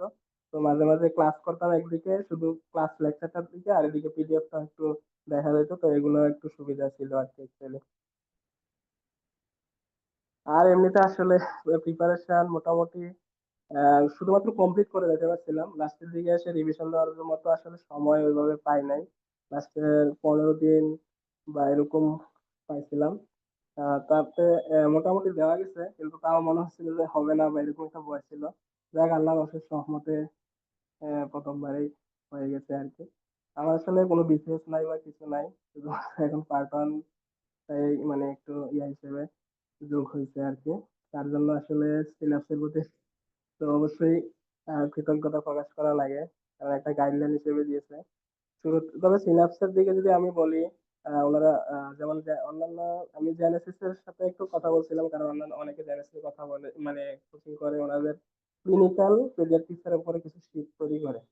তো শুরুর দিকে আমি যেহেতু সিনাপসে ভর্তি হয়েছি, একটু আপসেট ছিলাম যে ক্লিনিক্যাল কোনো শীট নাই, অ্যাকচুয়ালি শুধু বই পড়ে কি হবে। তখন নাবিলা তাবাসসুম আপু বা আরো আরেকজন আপু, ওনারা আসলে খুব ভালোভাবেই এমআর মোল্লা আর এদিকে ক্লিনিক্যাল ক্লাসগুলো এমন ভাবে টপিক গুলা বলে দিত, আসলে এগুলো পরে নিজে পড়লেই টপিক গুলা ভালোভাবেই ক্লিয়ার হয়ে যেত আর কি। যদিও সব মনে রাখা সম্ভব হয় না অনেক সময়, কিন্তু অ্যাটলিস্ট কনসেপ্টটা ক্লিয়ার থাকতো আর কি, যেটা আসলে পরীক্ষাতে ভালোই কাজে দিছে। তার জন্য আসলে ওই অভাব, শীত নাই এটার অভাব মনে হয় নাই আর কি। আসলে আর বেশি কিছু বলতে পারতেছি না। আহ সত্যি বলতে সবকিছু মিলে শুক্রিয়া, সিনাপসের প্রতিও ধন্যবাদ জানাচ্ছি, এবং যারা এখানে আছেন সবার পরবর্তী জীবনে সাফল্য কামনা করতেছি। আমার জন্য দোয়া করবেন। Thank you. ধন্যবাদ ডক্টর আলামিন ভাইয়াকে অত্যন্ত সুন্দরভাবে ওনার জার্নিটা আমাদের সাথে শেয়ার করার জন্য, এবং অবশ্যই হচ্ছে আপনার জন্য অনেক দোয়া এবং হচ্ছে অনেক শুভকামনা থাকবে ইনশাল্লাহ। আপনি ইনশাল্লাহ আজকে যারা আমাদের সাথে যে 5 জন আছেন, ইনশাল্লাহ সবাই হচ্ছে একটা সময় খুব সফল পেডিয়াট্রিশিয়ান হবেন। এবং হচ্ছে আচ্ছা, আমি হচ্ছে এ পর্যায়ে আমাদের সাথে আরেকজন চিকিৎসক যুক্ত আছেন, ডক্টর উম্মে সালে রিমা আপু। তো আপুকে হচ্ছে রিকোয়েস্ট করব আনমিউট হয়ে হচ্ছে উনার ক্ষেত্রে, হ্যাঁ আপু আপনি কি শুনতে পাচ্ছেন? জি আপু, শোনা শোনা যাচ্ছে। হ্যাঁ, শোনা যাচ্ছে। তো আপনার কাছেও প্রথমে আমি যেটা জানতে চাইবো যে হচ্ছে আসলে আপনার হচ্ছে পেডিয়াট্রিক্স চুজ করার পেছনে মোটিভেশনটা কি ছিল? কারণ এই মানে এই মোটিভেশনটা আসলে আমাদের জুনিয়র ডক্টরদের অনেক মোটিভেট করবে। কারণ আমরা সবাই জানি যে পেডিয়াট্রিক্স কিন্তু একটা কঠিন সাবজেক্ট এবং অনেক স্ট্রেসফুল একটা ট্রেনিং পিরিয়ডটা আমাদের খুব স্ট্রেসফুল যায়। তারপরে হচ্ছে আসলে আমরা যারা আসি হচ্ছে একটা ভালোবাসা থেকে আসি। তো আপনার মোটিভেশনটা কি ছিল পেডিয়াট্রিক্স, বিহাইন্ড চুজিং পেডিয়াট্রিক্স? আসসালামু আলাইকুম রহমতুল্লাহ বরকাতুহু। আহ, আসলে আমার ফার্স্ট চয়েস পেডি ছিল না, আমার ফার্স্ট চয়েস ছিল মেডিসিন। তো আমি 2018-তে ইন্টার্নি শেষ করি। করার পর কোথায় জয়েন করবো এরকম একটা ব্যাপার ছিল। করবো না করবো না এরকম। তো আমার যে ইমিডিয়েট ফ্রেন্ড ও পেডিতে আমাদের মেডিকেলেই HM হিসেবে জয়েন করে। তো ও আমাকে অনেক রিকোয়েস্ট করে ওর সাথে জয়েন করার জন্য। আমি বলি না, আমি তো মেডিসিনে যাবো, জয়েন করি না। তো এরপরে 2019-এর শুরুর দিকে আমাদের মেডিকেল থেকে আমার কাছে ফোন আসে যে আমাদের NICU-তে ইমিডিয়েটলি মেডিকেল অফিসার লাগবে। তো আমাদের ডিরেক্টর ম্যাডাম বলেছে জয়েন করার জন্য। এখন আসলে ম্যাডাম বলেছে কি করবো, আমি ম্যাডামকে যে বলি যে ম্যাডাম আমি তো আসলে মেডিসিনে ক্যারিয়ার করবো। তো তো ম্যাডাম বলে আচ্ছা সমস্যা নেই, তুমি জয়েন করো, আহ, ভালো লাগবে, যাও। এখন ওনারা আসলে আমি নাও করতে পারিনি এরকম একটা ব্যাপার আমার। তো আমি যখন ফার্স্ট NICU-তে যাই, সেটা আসলে সবাই জানে যারা যে আমাদের ইন্টার্নের সময় আসলে NICU-তে কোনো প্লেসমেন্ট থাকে না। তো খুবই নতুন ছিল আমার জন্য, একদম কিছুই পারি না এমন একটা ব্যাপার ছিল যে ফার্স্টে NICU-তে চলে গেছি। তো ওখানে থেকে আসলে শুরু। তো যখন ডিউটি করি খুবই হ্যাকটিক ডিউটি ছিল, আর অ্যাজ এ একদম নিউ ছিলাম NICU, তো খুবই বেশি পাজেলও হয়ে যেতাম। কিন্তু ডিউটি করতে করতে যেটা হয় যে ভালো লাগে, এরকম একটা ব্যাপার কাজ করে যে ভালো লাগতো। তো তারপর আমি অনেক কনফিউশন ছিলাম যে কি করবো, পেডিতেই যাব নাকি মেডিসিন, এরকম একটা ব্যাপার। তারপর আমার যেটা হয়েছে যে আমি পরে মনে হলো আমার যে আসলে আমি চেয়েছিলাম নিজে মেডিসিনে, কিন্তু আল্লাহ তাআলা আমাকে মানে আমার ফার্স্ট জবটা পেডিতে হলো, NICU তে হলো। তো এরপরে আবার জেনারেল পেডিতেও ডিউটি করি।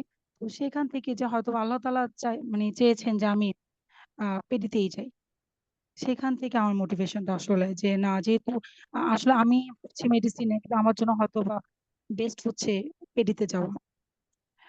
সেখান থেকে জন্য আমি আসলে পেডিতে যাওয়া আমার।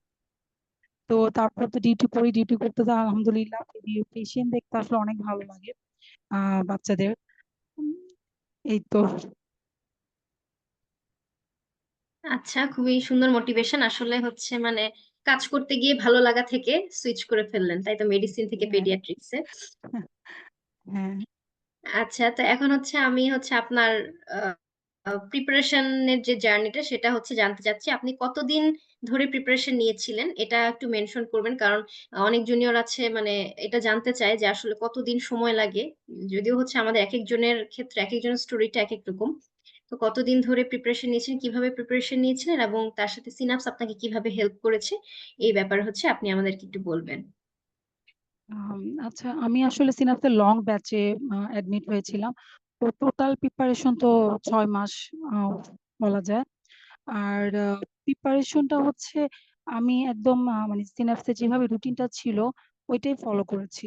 যে ক্লাস হবে বৃহস্পতিবার হচ্ছে আমাদের বেসিক ক্লাস হচ্ছে, রবিবার দিন আবার মানে আমার ইসে পেডি ক্লাস হচ্ছে। তো এভাবে ফলো করেছি, সব ট্রাই করেছি যে হ্যাঁ, যখন যেটা ক্লাস হচ্ছে ওই ক্লাসটা শেষ করতে। তো আমার যেটা হতো যে প্রতিবারই হতো রবিবার দিন আমাদের আসলে ক্লাস থাকতো। আমার কেন জানি রবিবার ক্লাস পড়া কমপ্লিট হতো না, একটু হলেও আমার পড়া থেকে যেত। এরকম একটা ব্যাপার হতো যে আমার সোমবার হয়ে গেছে আসলে পুরো পড়াটা কমপ্লিট করে এক্সাম দিব আমি, এরকম। আমার প্রতিবারই এরকম করে আগাচ্ছিল একটু একটু করে। আহ অক্টোবর মাস পর্যন্ত মোটামুটি ভাবে ভালো মতো পড়া আগাচ্ছিল, কিন্তু অক্টোবরে আমি অনেক সিক হয়ে পড়ি। তো অনেকগুলা ক্লাস আমার মিস হয়ে যায়। তো এরপরে যেটা হয়েছে যে আমি ওই রেগুলার ক্লাস করছি, তার সাথে আমার যে ক্লাসগুলো মিস হয়ে গেছিল সেগুলো করতেছি। তো এটা করতে যে আমি আসলে নিজে অনেক পাজল হয়ে গেছিলাম, অনেক প্যানিক হয়ে গেছিলাম, কারণ মনে হচ্ছিল যে আমার হবে না এরকম। আর আমি যেহেতু এর আগে মানে 2018-তে যদি ইন্টার্নি শেষ হয়েছে, তো মানে মনে হচ্ছিল যে এবারই মনে হয় আমার একটা লাস্ট সুযোগ আর কি। আমি মনে হয় এবার না হলে আর হবে না। তো এই চিন্তা থেকে আরো অনেক বেশি প্যানিক হয়ে যাচ্ছিলাম। তো এক্সাম যেগুলো দিচ্ছিলাম সেগুলাতে খুব বেশি ভালো মার্কস আসতেছিল ওরকম না, কখনো ভালো আসতেছে কখনো আবার খারাপ আসতেছে এরকম। কিন্তু তারপরও মনে হচ্ছিল যে না, আচ্ছা, ধৈর্য ধরে যদি সবগুলো ক্লাস করি এবং রেগুলার এক্সাম দিই, তো ইনশাল্লাহ, আল্লাহ চাইলে ইনশাল্লাহ পারবো। তো ওইরকম করে আগাচ্ছিলাম। তো এখানে মানে সিনাপসের যেটা আসলে আমার সাথে কি বলবো, মানে এটা আসলে আল্লাহর অশেষ রহমত যে উনি আমাকে সুযোগ দিয়েছে যে সিনাপসে এত এক্সেলেন্ট মেন্টরদের ক্লাস করার জন্য। আমি এটা অনেক বেশি গ্রেটফুল তাদের প্রতি। আমি যেহেতু অনলাইনে ক্লাস করি, আমি অনেক কনফিউজে ছিলাম যে অনলাইনে ক্লাস কি আসলে পারবো কিনা। আহ এর আগে আমি আসলে অনলাইনে অন্য কোচিং এ ক্লাস করেছি কিছুদিন। আমার কাছে আসলে অনলাইনে ক্লাস মনে হতো যে আমি পাচ্ছি না, তো এই জন্য কনফিউশন ছিলাম।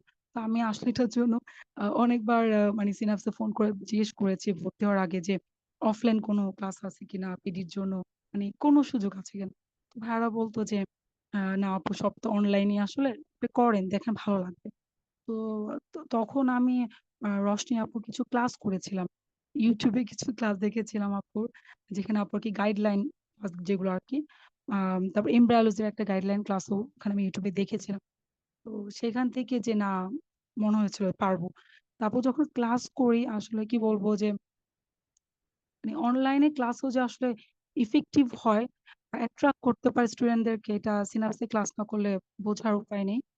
এত সুন্দর করে গোছানো ক্লাস যে আমরা স্টুডেন্টরা আসলে মেন্টরদের কাছে কি চাই যে আমাদের পড়াগুলোকে গুছিয়ে দেওয়া এবং আহ, সহজ করে দেওয়া আমাদের জন্য, যেটা সিনাপসের প্রতিটা মেন্টরই তাদের ক্লাসে এটা আমাদেরকে দিয়েছে যে হ্যাঁ এখান থেকে পড়তে হবে বা এতটুকুই পড়তে হবে এত এত পড়ার মাঝে। যেটা রশনি আপু অলওয়েজ ক্লাস নেওয়ার সময় বলতো যে এটা পড়েন, এইখান থেকে পড়েন, এতটুকু পড়েন। তো অনেক সময় আমরা বলতাম আপু এটা কি পড়বো কিনা, তারপর বলতো আমি যতটুকু পড়িয়েছি এতটুকু পড়ে। আসলে আলটিমেটলি সেটাই হয়েছে। ইভেন কি আর যাদের কথা মানে না বললে না আসলে, সেটা হচ্ছে যে অ্যানাটমি আর ফিজিওলজি যারা পড়িয়েছেন যে ভাইয়ারা, যে আমাদের এমব্রায়োলজি আর হিস্টোলজি আমাদের পেডির জন্য তো অনেক বেশি ইম্পর্টেন্ট, কিন্তু এত হ্যাপাজার্ড লাগতো এই বিষয়গুলো, কিন্তু এত সুন্দর করে গুছানো আমাদের সামনে উপস্থাপনা করেছে যে মনে হচ্ছে হিস্টোলজি এত সুন্দর করে কেউ পড়াতে পারে, মানে এটাও সহজ করে মনে রাখা সম্ভব। এরকমই মনে হতো আসলে ক্লাস করে। যে অনলাইনের আমাদের অ্যানাটমি ক্লাস তো প্রায় 4 ঘন্টা হয়েছিল, এমব্রায়োলজি ক্লাস, নিউরো অ্যানাটমি, কিন্তু বোরিং লাগতো না বা মনে হতো না যে আমি বুঝতেছি না ক্লাসগুলো। তো এগুলো আসলে অনেক হেল্প করেছে পড়া গুছানোর জন্য। তো আমার আহ, আসলে আমি সেকেন্ড মানে আমি এমন না যে অনেকবার রিভিশন দিতে পেরেছি, কারণ মাঝখানে আমার গ্যাপ পড়েছিল পড়ার। তো আমার মানে বলা যায় মোটামুটি আমি মানে দুইবার, একবার পড়া কমপ্লিট করে আরেকবার আর কি দেখা, সেটা করতে পেরেছিলাম। আর আরেকটা জিনিস হচ্ছে যে এক্সাম দেওয়া যেটা, আমি যখন একটা টপিক পড়তাম, পুরো যখনই আমি কোশ্চেন সলভ করতে যেতাম, পিডি, জেএসবি, পার্ল আর মাস্টার বুক এগুলো, তো আমার কাছে তখন আবার মনে হতো নতুন, যে আমি ভুলে গেছি, টোটালি নতুনই মনে হতো, এরকম মনে হচ্ছে যে একটা স্টেপ পারতেছি, পরের স্টেপ আমি মনে হতো একদম পারতেছি না। তো সেটা মানে আমার সুবিধা যেটা, মানে আমাকে যেটা হেল্প করেছে যে আমি বারবারই ওটা কোশ্চেন দেখতেছি, আবার বারবার ওই টপিকটা আবার পড়তেছি। তো এটা আমাকে অনেক হেল্প করেছে যে কোশ্চেন সলভ করে, এবং বুঝতে পেরেছি যে আসলে টপিক পড়লাম, আমার মনে হলো আমি অনেক হ্যাঁ অনেক ভালো পারতেছি টপিকটা, আর না কোশ্চেন সলভ করতে গেলে দেখলাম যে ভুলে গেছি।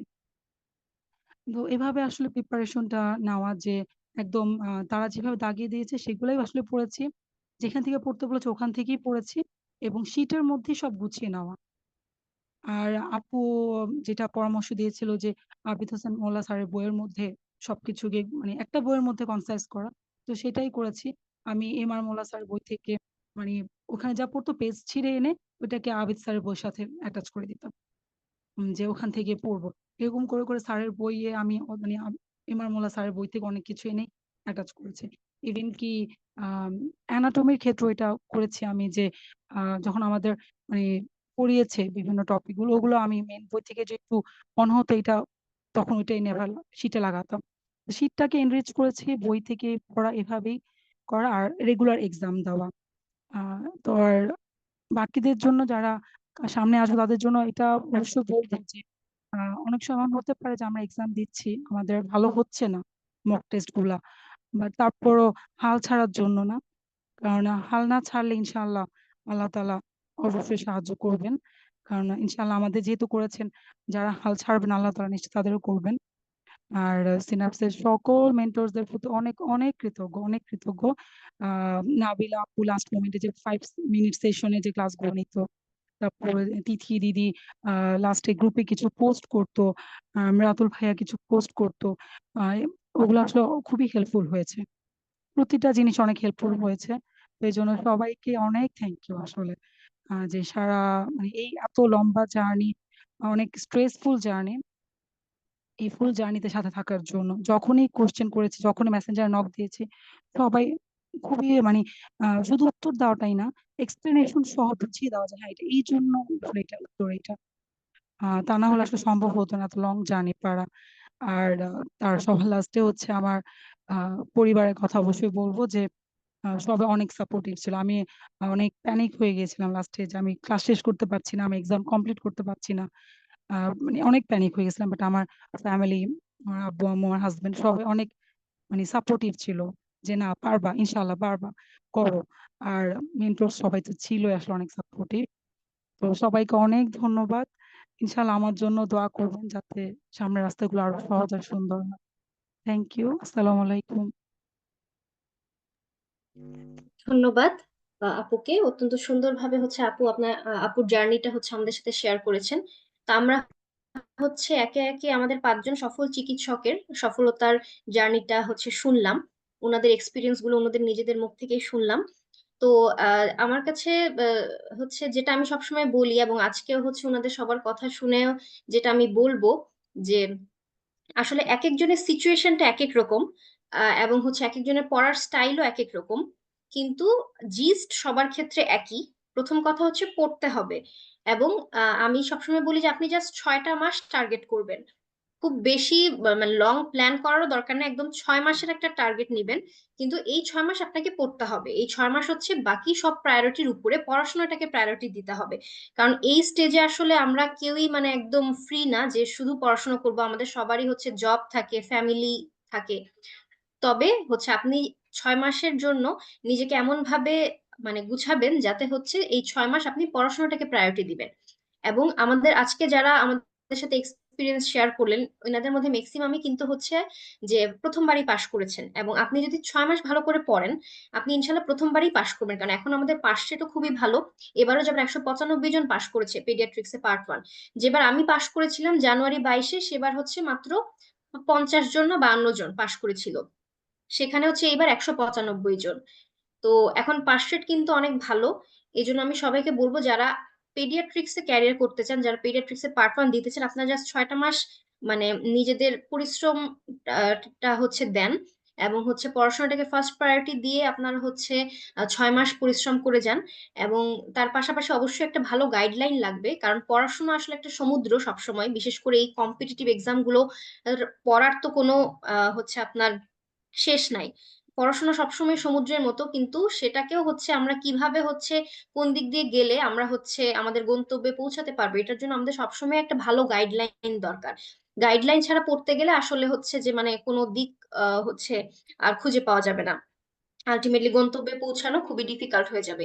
এই জন্য একটা ভালো গাইডলাইন লাগবে, আর লাগবে হচ্ছে আপনার সদিচ্ছা, আপনার হচ্ছে আহ আপনার পরিশ্রম লাগবে, এবং হচ্ছে একটা ভালো গাইডলাইন লাগবে। তার পাশাপাশি যেটা সব কম্পিটিটিভ এক্সামের জন্য যে এক্সাম গুলো সবসময় খুব সিনসিয়ারলি দিতে হবে, এবং প্রিভিয়াস ইয়ার কোয়েশ্চেন গুলো সলভ করতে হবে। কারণ প্রিভিয়াস ইয়ার কোয়েশ্চেন গুলো সলভ না করলে আপনি কখনোই কোয়েশ্চেন প্যাটার্ন বুঝবেন না। এগুলাই হচ্ছে জিস্ট কথা। তো এখন হচ্ছে কারো কোনো প্রশ্ন আসছে কিনা, আমাদের যারা অডিয়েন্স আছেন ফেসবুকে এবং জুমে, কারো যদি কোনো প্রশ্ন থাকে, আমাদের সাথে এখনো চিকিৎসকরা আছেন, কারো কাছে কোনো প্রশ্ন থাকলে করতে পারেন, না হলে আমরা আমাদের আজকের সেশনটা শেষ করে দিব।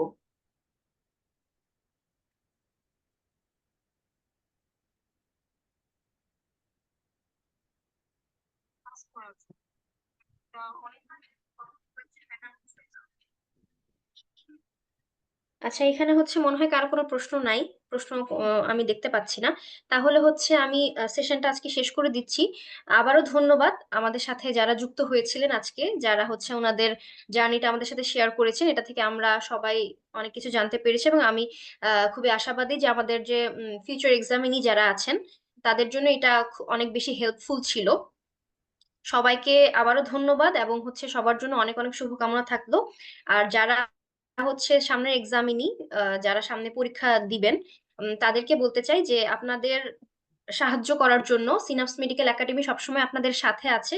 আপনাদের যে কোনো কোয়েরিতে, যে কোনো সমস্যায় হচ্ছে আমাদের কিন্তু আমাদের হচ্ছে এক্সিকিউটিভ প্যানেল কিন্তু খুবই স্ট্রং। প্রত্যেক সাবজেক্টের জন্য আমাদের আলাদা এক্সিকিউটিভ একজন আছেন, যাকে হচ্ছে আপনি ফোন করলে কিংবা ইনবক্সে নক দিলে সবসময় আপনারা রিপ্লাই পাবেন। তার পাশাপাশি আমরা মেন্টররাও আছি, আমরা তো হচ্ছে ক্লাস নেওয়া থেকে শুরু করে এক্সাম কন্ডাক্ট করে সবকিছুই করে থাকি। তার পাশাপাশিও হচ্ছে যদি আপনারা হচ্ছে কেউ পার্সোনাল কোনো কথা বলতে চান কিংবা কোনো প্রবলেম করেন, সেক্ষেত্রে আমরা সবসময় চেষ্টা করি যে আপনাদেরকে সাহায্য করার। তো সবাই ভালো থাকবেন, এবং হচ্ছে আবারও বলবো যে হচ্ছে আপনাদের পাশে আমরা সবসময় আছি। আপনাদের যে কোনো জিজ্ঞাসায় যে কোনো ইয়েতে আপনারা হচ্ছে আম, আপনারা আমাদের অফিসে কথা বলবেন, এবং আমাদের হচ্ছে যে একটা গ্রুপ আছে ক্যারিয়ার ইন পিডিয়াট্রিক্স, সেই গ্রুপটাতে চোখ রাখলে আপনারা হচ্ছে আমাদের কার্যক্রম প্লাস হচ্ছে এই রিলেটেড যে কোনো ইনফরমেশন আপনারা জানতে পারবেন। তো সবাইকে অনেক ধন্যবাদ। আমি সেশনটা শেষ করে দিচ্ছি। আসসালামু আলাইকুম।